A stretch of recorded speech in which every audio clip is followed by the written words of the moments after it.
اللہ کا بڑا شکر احسان ہے کہ اللہ رب العالمین نے اپنے کرم سے اپنے فضل سے ہم سب کو یہاں دین کی نسبت پر جمع فرمایا۔ یہ اللہ کا بڑا احسان ہے۔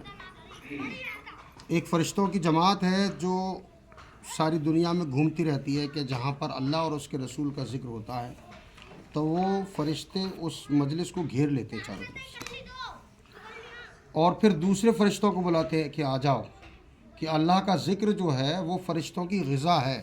یعنی جیسے ہم کھانا کھا کے پیٹ بھرتے ہیں، فرشتوں کی غذا اللہ کا ذکر ہے۔ تو وہ جب دیکھتے ہیں کہ آ جاؤ بھائی ہماری غذا یہاں پر ہے، آ جاؤ آ جاؤ، اور پھر اتنے فرشتے ہو جاتے ہیں کہ آسمان تک اس کا تانتا لگ جاتا ہے۔ اور اللہ تبارک و تعالیٰ تو عالم الغیب ہے، دلوں کے حال جاننے والے ہیں۔ اس کے بعد بھی جب یہ مجلس ختم ہوتی ہے تو پھر اللہ تعالیٰ فرشتوں سے پوچھتے ہیں کہ بھائی فرشتوں کہاں سے آ رہے ہو؟ یعنی یہ فخر کے طور پر جدہ معلوم ہے، لیکن پھر بھی پوچھ رہے کہاں سے آ رہے ہو؟ کہ اللہ پاک ایسی مجلس سے آ رہے ہیں جہاں تیرا اور تیرے نبی کا ذکر ہو رہا تھا۔ نے کہ اچھا کیا کہہ رہے تھے وہ؟ تو کہتے ہیں کہ اللہ وہ جنت کی طلب کر رہے تھے اور دوزخ سے پناہ چاہ رہے تھے۔ انہیں اچھا، اور جنت، میری جنت کو انہوں نے دیکھا ہے کہ نہیں؟ دیکھا تو نہیں ہے۔ فرمایا اگر دیکھ لیتے، کہ اللہ پاک اگر دیکھ لیتے تو اور بھی زیادہ اس کی تمنا کرتے اور زیادہ اس کی طلب کرتے اور اس کی خواہش کرتے کہ اچھا۔ اس کے بعد پوچھا کہ جہنم سے پناہ مانگ رہے تھے کہ جہنم کو دیکھا ہے کہ نہیں؟ کہ جہنم کے اگر عذاب کو دیکھ لیتے تو اس سے اور زیادہ توبہ کرتے اور زیادہ پناہ مانگتے۔ لیکن اللہ تبارک و تعالیٰ نے جنت کو ڈھک دیا کائے سے؟ تقوی سے، پرہیزگاری سے، کہ جو دنیا میں تقوی اختیار کر کے آئے گا، پرہیزگاری حاصل کر کے آئے گا، نماز پڑھ کے آئے گا، قرآن کی تلاوت کر کے آئے گا، اچھے کام کر کے آئے گا، والدین کی خدمت کر کے آئے گا، پڑوسی کا حق ادا کر کے آئے گا، بچوں کی اچھی تربیت کر کے آئے گا، اپنی اولادوں کو دیندار بنا کے آئے گا، تو پھر کیا کریں گے؟ پھر وہ جنت میں جائے گا۔ تو فرشتے کہنے لگے اللہ پاک یہ تو بڑا مشکل ہو گیا۔ وہ جہنم کو دیکھا کہ نہیں دیکھا؟ جہنم کے عذابات ایسے سخت عذابات کہ ہر آدمی پناہ چاہے اس سے۔ لیکن پھر فرمایا جہنم کو اللہ پاک نے کائے سے ڈھک دیا؟ شہوتوں سے ڈھک دیا، دنیا کی خواہشات سے ڈھک دیا۔ پھر کہنے لگے اب بتاؤ، تو فرشتے کہنے لگے اب تو شاید ہی اس جہنم سے کوئی بچ پائے گا، کیونکہ جتنی دنیا کی خرافات میں لگے گا اتنا ہی وہ جہنم کا مستحق ہو جائے گا۔ تو اللہ ہم سب کی حفاظت فرمائے کہ دنیا جو ہے برائیوں سے بھری ہوئی ہے اور قبر اعمال کا صندوق ہے۔ ہم جو دن ابھی جس وقت ہم اعمال کر رہے ہیں اس وقت ہمارا امتحان چل رہا ہے، اور دو فرشتے ہمارے کاندھوں پر ہیں۔ ایک سیدھے کاندھے پر فرشتہ ہے جو نیکیوں کو لکھ رہا ہے، ایک الٹے کاندھے پر فرشتہ ہے جو برائیوں کو لکھ رہا ہے۔ ہم 24 گھنٹے میں دیکھیں کہ ہم کتنی نیکیاں کرتے ہیں اور کتنی برائیاں کرتے ہیں۔ تو نیکیاں تو ہم گن گن کے کرتے ہیں، کبھی ظہر کی پڑھ لی، کبھی عصر کی پڑھ لی، کبھی مغرب کی پڑھ لی۔ 5 نمازیں روز پڑھنے کا ہمارا معمول نہیں ہے، اور اللہ کا حکم 5 نمازوں کا ہے، اور 5 ہی نمازوں پر اللہ تعالیٰ نے وعدہ فرمایا ہے کہ جو شخص 5 نمازوں کا اہتمام کرے گا اللہ اس کو 5 انعام دیں گے۔ دیکھیے 5 انعام کون کون سے ہیں خوب سمجھ لیجئے۔ 5 وقت کی نماز پر انعام ہے، 3 وقت پر نہیں ہے، 2 وقت پر نہیں ہے، 1 وقت پر نہیں ہے۔ 5 وقت کی نماز اللہ کا حکم ہے، فرض ہے، اس کو پڑھنا لازم ہے، ضروری ہے۔ تو 5 وقت کی نماز پر 5 انعام کون کون سے؟ نمبر 1، دنیا میں رزق کی تنگی دور کر دیں گے۔ تو کہتے ہیں کہ بچے کی پیدائش سے لے کے اس کے مرنے تک دنیا کی جتنی ضرورتیں ہیں وہ سب رزق ہیں، جس کا وعدہ اللہ تبارک و تعالیٰ لے رہے ہیں کہ ہم رزق کی تنگی دور کر دیں گے، یعنی دنیا میں کوئی پریشانی ہونے نہیں دیں گے۔ کب؟ کہ جب ہم 5 وقت کی نمازیں پڑھتے رہیں گے۔ تو ہم سب بھی ارادہ کریں انشاءاللہ، اب تک جو غلطی ہو گئی، لیکن آئندہ اب آج کے بعد سے کبھی نماز نہیں چھوڑیں گے انشاءاللہ۔ تو 5 نماز جب پڑھیں گے تو پہلا انعام ملے گا روزی کی تنگی۔ جب روزی کی تنگی دور ہو گئی تو پھر دنیا میں جتنی بھی زندگی ہو اللہ تعالیٰ آسانی سے گزار دے گا۔ ہم روزی کی تنگی زیادہ کما کے زیادہ محنت کر کے دور کرنا چاہتے ہیں جو نہیں ہو سکتی، جس پہ اللہ کا وعدہ ہے۔ اور دوسرا انعام اللہ تبارک و تعالیٰ دیں گے کہ قبر کا عذاب ہٹا دیں گے۔ اب سوچئے قبر میں ہمارے دادا، ان کے دادا، ان کے دادا، بلکہ آدم علیہ السلام سے لے کے اب تک ہزاروں سال ہو گئے لوگ قبروں میں ہیں۔ اب قبروں میں کیا گزر رہی ہے؟ اب قبر کا جب عذاب ہٹ جائے تو 10,000 سال ہو جائیں، 20,000 سال ہو جائیں، تو قبر میں کوئی مسئلہ نہیں. اور قبر میں عذاب ہے تو 1 منٹ بھی بھاری ہو جائے گا. تو اس لیے آپ 5 وقت کی نماز پڑھیں گے تو قبر کا عذاب ہٹا دیں گے.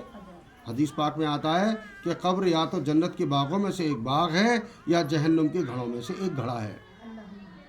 جب ہم خیر کے کام کر کے جائیں گے، نمازیں پڑھ کے جائیں گے، قرآن کی تلاوت کر کے جائیں گے، صلہ رحمی کر کے جائیں گے، ہمدردی کر کے جائیں گے، بچوں کی اچھی تربیت کر کے جائیں گے، ہمارے مرنے کے بعد بھی ہمارے بچے نمازیں پڑھیں گے، قرآن کی تلاوت کریں گے، اللہ کے راستے میں نکلیں گے، تو کیا ہوگا؟ ہم قبر میں ہوں گے، ہمارے نامہ اعمال کھلے ہوئے ہوں گے، ہمارے نامہ اعمال میں نیکیاں جا رہی ہوں گی.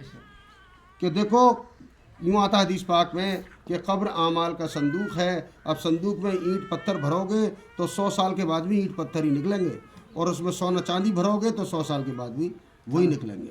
تو اب ہم قبر میں نیک اعمال بھر دیں، نماز بھر دیں، قرآن کی تلاوت بھر دیں، صلہ رحمی بھر دیں، غم گساری بھر دیں، عیادت بھر دیں، اور تمام نیک اعمال بھر دیں، تو کیا ہوگا؟ کل قیامت میں جب اللہ پاک حساب لے گا، ہمارا نامہ اعمال کھولا جائے گا تو اس میں نیکیاں بھری ہوئی ہوں گی. تو پہلا انعام رزق کی تنگی دور کر دیں گے 5 وقت کی نماز پر. دوسرا انعام قبر کا عذاب ہٹا دیں گے. تیسرا میدان حشر. میدان حشر جب قائم ہوگا وہ بڑا سخت دن ہے. کہتے ہیں دنیا کے حساب سے 50,000 سال کا وہ ایک دن ہوگا، قیامت کا دن. قیامت میں اللہ پاک اسرافیل علیہ السلام کو سور پھونکیں گے. اسرافیل علیہ السلام پہلا سور پھونکیں گے ویسا تو دنیا کو توڑ پھوڑ کے درم ورم کر دیا جائے گا، اور دوسرا سور پھونکیں گے تو قبروں سے لوگ نکلنے لگیں گے، اور تیسرا سور جب پھونکیں گے تو قیامت قائم ہو جائے گی اور ایک ایک آدمی کا حساب لیا جائے گا. کہتے ہیں ایک جماعت ایسی ہوگی کہ قیامت کے دن وہ موتیوں کے ممبر پر ٹہل رہی ہوگی، اور ان کے لیے قیامت کا 50,000 سال کا دن ایسا ہوگا جیسے کہ 2 رکعت نماز پڑھی. وہ لوگ کون ہوں گے؟ کہ مختلف خاندانوں سے آئے ہوں گے، مختلف قبیلوں کے ہوں گے، اور ایک جگہ بیٹھ کر اللہ کا ذکر کر رہے ہوں، جیسے ہم اور آپ کر رہے ہیں ابھی ذکر اللہ تعالیٰ کا. تو ایسے لوگ کل قیامت میں موتیوں کے ممبر پر ہوں گے، اور قیامت کا دن ایسے گزر جائے گا جیسے 2 رکعت نماز. اور جن لوگوں نے نیک اعمال نہیں کیے اور بغیر تیاری کے قبر میں چلے گئے تو وہ کیا ہوگا کہ ان کے لیے ایک ایک دن وہ 50,000 کا سن بہت مصیبت والا دن ہوگا. ہر آدمی اپنی پسینے میں ڈوبا ہوا ہوگا، کوئی ایڑیوں تک ڈوبا ہوگا، کوئی گھٹنوں تک، کوئی کمر تک، کوئی سر تک، سب ڈوبے ہوئے ہوں گے اپنے اپنے پسینے میں اپنی برائیوں کے بقدر. اللہ ہم سب کی حفاظت فرمائے. تو میدان حشر میں 5 وقت کی جو نماز پڑھے گا اس کا کیا کریں گے اللہ پاک؟ اس کا نامہ اعمال دائنے ہاتھ میں دے دیں گے. بیٹھ جائیے. دائنے ہاتھ میں عمل دے گی. جس کا نامہ اعمال دائنے ہاتھ میں دیا جائے گا وہ جنت کا پروانہ ہوگا. جس کے دائنے ہاتھ میں عمل دیا جائے گا وہ جنت کا پروانہ ہوگا. اور اللہ ناراض ہوں گے تو الٹے ہاتھ میں دیں گے، اور الٹے ہاتھ میں پیٹھ میں ہاتھ ڈال کے دیا جائے گا. اللہ حفاظت فرمائے. اور وہ پھر وہیں سے پریشانی شروع ہو جائے گی. تو اس لیے قبر کا عذاب ہٹا دیں گے. تیسرا میدان حشر میں نامہ اعمال دائنے ہاتھ میں دے دیں گے، گویا جنت کا پروانہ ان کو مل گیا. اس کے بعد پل صراط آئے گا. پل صراط کے بارے میں حدیث پاک میں آتا ہے کہ 500 سال کی چڑھائی ہے، 500 سال کا ایک سا ہے، اور 500 سال کی اترائی ہے. یوں کر کے چڑھ کے 500 سال 15 سال کا سفر ہے. تو یہ 15 سال کا سفر اللہ تبارک و تعالیٰ بجلی کی طرح سے گزار دیں گے. جیسے یہاں بٹن دبایا اور اگر چوراہے پر بھی وہ لگ رہی ہوگی لائٹ تو وہ 1 سیکنڈ میں جل جائے گی. اس طرح بجلی کی طرح سے گزار دیں گے. تو یہ مسئلہ بھی حل ہو گیا. کوئی بھی جنت میں جانے والا پل صراط سے ہو کے بغیر نہیں جا سکتا. جنت کا راستہ پل صراط سے ہو کر ہے. تو اللہ تبارک و تعالیٰ ہم سب کی ہم تک کی حفاظت فرمائے. بعد میں جو بھی سوال ہے بعد میں کر لیجیے گا، یاد رکھیے. تو 1500 برس کا سفر اللہ تبارک و تعالیٰ وہ ایسے بجلی کی رفتار سے گزار دیں گے. نیک لوگ تو پوچھیں گے کہ ہم سنتے تھے دنیا کے اندر کہ پل صراط سے گزرنا آئے، تو فرشتے کہیں گے اس سے تو آپ گزر چکے. تو یہ بڑی خوشی کا مقام ہوگا. اور پھر آخر میں جنت میں بغیر حساب کتاب کے جنت میں داخل ہو جائے گا. اللہ پاک اگر 1 گلاس پانی کا حساب لینے پر آ جائے تو ہم دے نہیں سکتے، کیونکہ اب دیکھیے گرمی کا زمانہ ہوتا ہے. 1 گلاس پانی پینے کے لیے 1 بالٹی پانی پھینک دیتے ہیں، 2 بالٹی پھینک دیتے ہیں ٹھنڈا نکالنے کے لیے ہیں. یہاں پوچھو جہاں پانی کی قلت ہے، جہاں پانی میسر نہیں ہے، پینے تک کا پانی بہت مشکل ہے، تو اس سے پوچھو اگر پانی کا حساب لینے آ جائیں تو ہم تو حساب نہیں دے سکتے.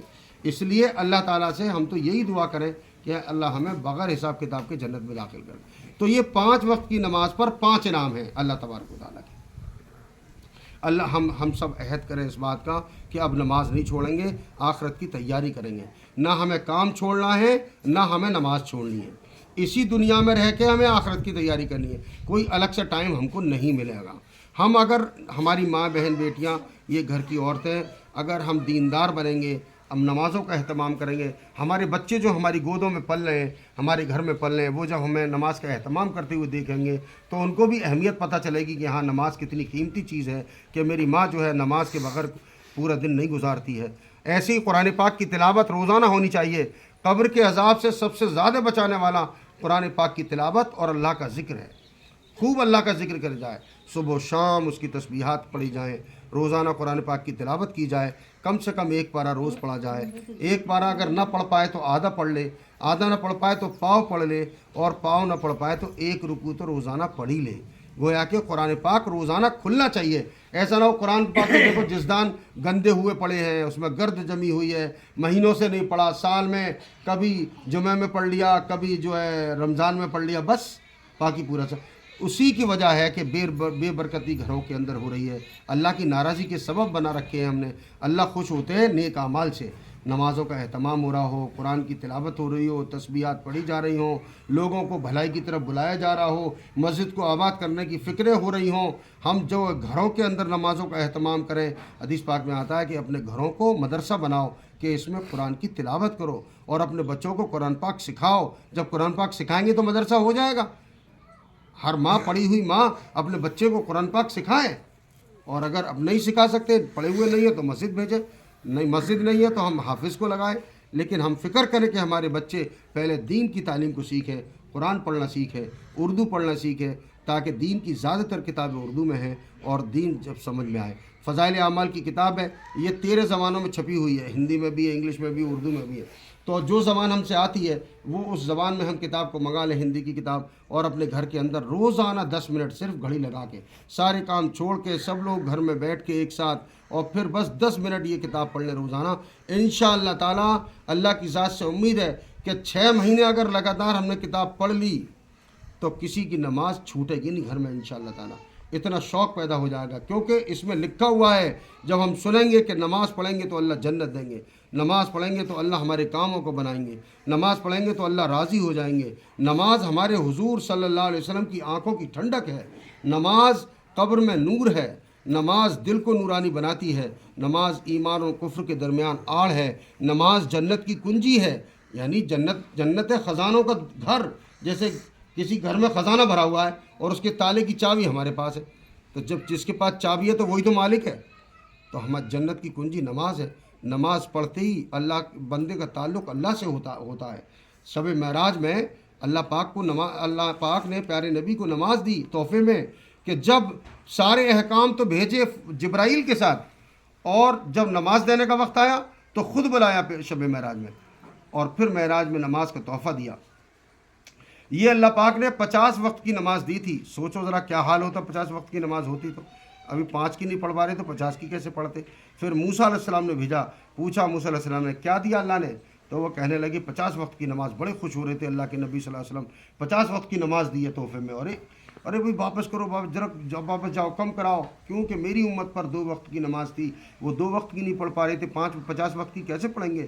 تو بار بار موسیٰ علیہ السلام نے ہمیں اللہ کے پاس بھیجا پیارے نبی کو، اور پھر اللہ پاک نے 5 وقت کی نماز کر دی، اور پھر کہا کہ دیکھو اے محمد صلی اللہ علیہ وسلم، اب میرے پاس مت آنا، کہ نماز تو 50 وقت کی ہی ہے، لیکن تمہارے بار بار آنے سے میں نے کم کر دی ہے، لیکن جو بندہ 5 وقت کی نماز پڑھے گا اسے 50 وقت کی نماز کا ثواب ملے گا۔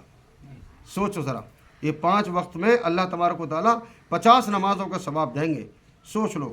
اسی لیے کہتے ہیں کہ کل قیامت میں جب نیکیاں کم پڑ جائیں گی اور نمازوں میں گھاٹے ہوں گے تو اللہ پاک نفلوں سے نمازوں کو پورا کریں گے۔ اس لیے تھوڑی نفلیں پڑھنے بھی ہم کے عادی بنیں۔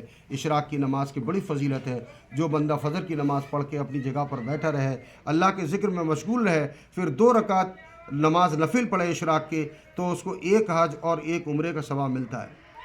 1 حج میں 5 لاکھ روپے خرچ ہو رہے ہیں اس بار، سمجھے، اور 1 عمرہ تو 50,000 اس میں 1 لاکھ اس میں سمجھ لو، تو 6 لاکھ روپے سمجھ لو کہ اللہ کے راستے میں صدقہ کر دیے 2 رکعت 4 رکعت نماز پڑھنے میں۔ کتنا آسان ہے، گھر پہ بیٹھے، کہیں جانا نہیں ہے، اپنے گھر میں رہ کے ہم سب نیت کریں بھئی، ہماری خواتین بھی، ساری عورتیں، کہ بھئی انشاءاللہ نماز پڑھیں گے اشراق کی بھی انشاءاللہ تعالیٰ، اور راتوں میں اللہ پاک توفیق دے دے۔ تہجد کی نماز ہے، اب تہجد میں رات میں نہیں اٹھ سکتے تو ہم عشاء کی نماز پڑھنے کے فوراً بعد 2-4 رکعت تہجد کی نیت سے پڑھ سکتے ہیں، تو تہجد کی نماز پڑھنے کا ثواب مل جائے گا۔ اور ظہر کی نماز سے پہلے کا جو وقت ہے، یہاں پر بھی یہ بھی بہت مقبول وقت ہے، اور اس میں روزی کی تنگی دور کی جاتی ہے، تو اس میں 2 رکعت نماز پڑھ کے اللہ سے مانگے، اللہ برکت کی روزی عطا فرمائے۔ تو دنیا تو گزر جائے گی، لیکن قبر کا مسئلہ بڑا سخت ہے، اس لیے ہمیں اگر ابھی ہم نے تیاری نہیں کی، جیسے برسات کے آنے سے پہلے اگر ہم نے اپنی چھت کو صحیح نہیں کیا تو برسات آنے پر بھیگنا پڑے گا۔ برسات کے آنے سے پہلے برسات کی تیاری، جاڑوں کے آنے سے پہلے لوگ رضائیاں بھروانا شروع کر دیتے ہیں، نہیں کر دیتے؟ ایسے ہی ہم مرنے سے پہلے کہتے ہیں عقل مند شخص وہ ہے جو مرنے سے پہلے مرنے کی تیاری کر لے، اور کامیاب شخص وہ ہے جو جہنم سے بچا لیا گیا، جنت میں داخل کر دیا گیا، وہ کامیاب ہو گیا۔ تو ہم سب عہد کریں انشاءاللہ کہ اس کتاب کو منگا کے روزانہ پڑھیں گے، تاکہ ہمیں روزانہ تھوڑا تھوڑا، کہتے ہیں ایک سیلاب آ کے پتھر پہ چلا جائے، پہاڑ پر چلا جائے، کچھ نہیں بگاڑ سکتا۔ اور دیکھیے ٹنکی کے نیچے ایک پتھر رکھ دیجئے آپ، پتھر کتنا سخت ہے، اور ایک ایک بوند گرتی ہے تو اس میں سوراخ کر دیتی ہے۔ ایسی روزانہ اگر یہ تعلیم ہمارے گھروں میں ہوگی، اور ہمارے بچے دیکھیں گے ہماری مائیں، ہماری دادی، ہماری نانی، ہماری خالہ سب نماز پڑھ رہے ہیں، تو بچے بھی نماز کا شوق پیدا ہو جائے گا۔ اور لڑکوں کو جو ہے اور مردوں کو مسجد بھیجیں، ہم روزانہ کہیں بھی جاؤ مسجد میں نماز پڑھیں اپنے مردوں کو، کوئی جائے نہ جائے مگر ہم روزانہ کہیں، اور مردوں کا یہ عمل ہو کہ جب بھی نماز پڑھنے جائیں تو کہہ کے جائیں بھئی سب لوگ نماز پڑھ لو، نماز کا وقت ہو گیا، میں نماز پڑھنے جا رہا ہوں، سمجھے؟ تو اپنی طرف سے یہ ہماری کیا ہو جائے گی، ہدایت ہو جائے گی۔ ایسا کریں گے تو انشاءاللہ بہت نفع ہوگا، بہت نفع ہوگا۔ ایسے یہ جو ہے جس طریقے سے ہم نے جس دن سے کھانا شروع کیا ہے آج تک ختم نہیں کیا ہے، اسی طریقے سے ہم جب نماز شروع کریں تو موت تک اس کو پڑھتے رہیں۔ ایسا نہ ہو کہ 10 دن پڑھی پھر چھوڑ دی، 5 دن پڑھی پھر چھوڑ دی۔ عورتوں کو تو گنجائش ہے، حیض و نفاس کے وقت نماز معاف ہے، جو مہینے میں جو ضرورت ہوتی ہے اس میں 5 دن 7 دن جو حیض آتا ہے اس میں نماز معاف ہے، اس کی نماز نہیں پڑھنی۔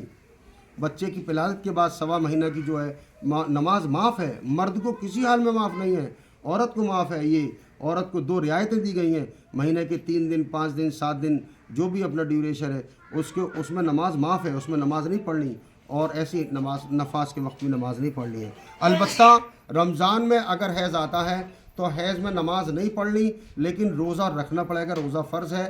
بغیر رمضان کے جو روزے رکھے جائیں گے، جو چھوٹے ہوئے ہوں گے، اس کو ایسے ہی ثواب ملے گا جیسے رمضان میں روزے رکھے۔ تو ان چیزوں کا اگر ہم اہتمام کریں گے تو انشاءاللہ ہمارے گھر کے اندر روزی کی برکت ہوگی، اللہ کی ناراضی ہماری دور ہوگی، اللہ ہم سے خوش ہوگا، پھر ہماری دنیا بھی اچھی بنے گی اور آخرت بھی اچھی بنے گی۔ اللہ تبارک و تعالی ہم سب کو کہنے سے زیادہ عمل کی توفیق دے، اور اپنے مردوں کو ہم اللہ کے راستے میں بھیجیں۔ باپ ہے، بیٹا ہے، بھائی ہے، شوہر ہے، سسر ہے، تو ہم خوشامد کر کے محبت سے پیار سے ان کو اللہ کے راستے میں بھیجیں، تاکہ وہاں پر وہ علم سیکھ کر آئیں، پھر ہم کو بتائیں۔ اور یہاں جو مسجد میں تعلیم ہو ہم گھر پہ آ کے روزانہ بتائیں، آج مسجد میں یہ حدیث پڑھی گئی، آج مسجد میں یہ حدیث پڑھی گئی۔ ہم اس کو اگر دہرائیں گے تو انشاءاللہ تعالیٰ کیا ہوگا، ہمیں بھی پکی ہو جائے گا سبق۔ تو کریں گے سب انشاءاللہ۔ چلیے دعا کر لیتے ہیں۔ ربنا ظلمنا انفسنا وَإِن لَّمْ تَغْفِرْ لَنَا وَتَرْحَمْنَا لَنَكُونَنَّ مِنَ الْخَاسِرِينَ۔ اے اللہ ہماری خطاؤں گناہوں کو معاف فرما، کوتاہیوں کو معاف فرما۔ اے اللہ کہنے سننے میں جو غلطی کوتاہی ہو اپنے فضل سے معاف فرما، اور کہنے سے زیادہ عمل کی توفیق نصیب فرما۔ اے اللہ ہمارے گھروں میں برکت عطا فرما۔ اے اللہ ہماری پریشانیوں کو دور فرما، ہماری اولادوں کو نیک اور صالح بنا، نیک اعمال کی توفیق عطا فرما۔ یا اللہ 5 وقت کی نماز تکبیر اولہ سے پڑھنے کی توفیق عطا فرما، ہماری خواتین کو، عورتوں کو، بچوں کو گھروں میں پڑھنے کی توفیق عطا فرما، ہر گھر میں تعلیم کا شوق پیدا فرما، روزانہ قرآن پاک کی تلاوت کرنے والا بنا، اپنے ماں باپ کی قدر کرنے والا بنا، خدمت کرنے والا بنا۔ اے اللہ ہماری اولادوں کو نیک اور صالح بنا، ہمارے بیماروں کو شفا عطا فرما، جو مقروض ہیں ان کے قرض کی ادائی غیب سے شکلیں پیدا فرما، جو بے اولاد ہیں ان کو نیک اور صالح اولاد نصیب فرما، جو بے نمازی ہیں ان کو نماز کا شوق پیدا فرما۔ اے اللہ ہماری خطاؤں کو معاف فرما، گناہوں کو معاف فرما۔ اے اللہ جو مقروض ہے ان کے قرض کی ادائی غیب سے شکلیں پیدا فرما۔ اے اللہ ہم سب کو نیک اعمال کی توفیق عطا فرما، اچھی نماز پڑھنے کی توفیق عطا فرما، اپنی نمازوں کو صحیح کرنے کی توفیق عطا فرما، نماز کا شوق پیدا فرما، قرآن پاک کی تلاوت کا شوق پیدا فرما، ہماری اولادوں کو نیک اور صالح بنا، ہمارے مردوں کو اپنے راستے میں نکلنے کی توفیق عطا فرما، جن لوگوں نے نکلنے کا ارادہ کیا سب کا نکلنا آسان فرما، جو لوگ تیرے راستے میں نکلے ہوئے ان کی بھرپور مدد نصرت فرما۔ اے اللہ ہم سے تو مانگنا بھی نہیں آتا، جو ہمارے لیے بہتر ہو اس کو عطا فرما، جو ہمارے لیے شر ہو اس سے ہماری حفاظت فرما، ہماری دعاؤں کو اپنے کرم سے قبول فرما۔ ربنا تقبل منا انک انت السمیع العلیم وتب علینا انک انت التواب الرحیم۔ سبحان ربک رب العزۃ عما یصفون وسلام علی المرسلین والحمد للہ رب العالمین برحمتک یا ارحم الراحمین۔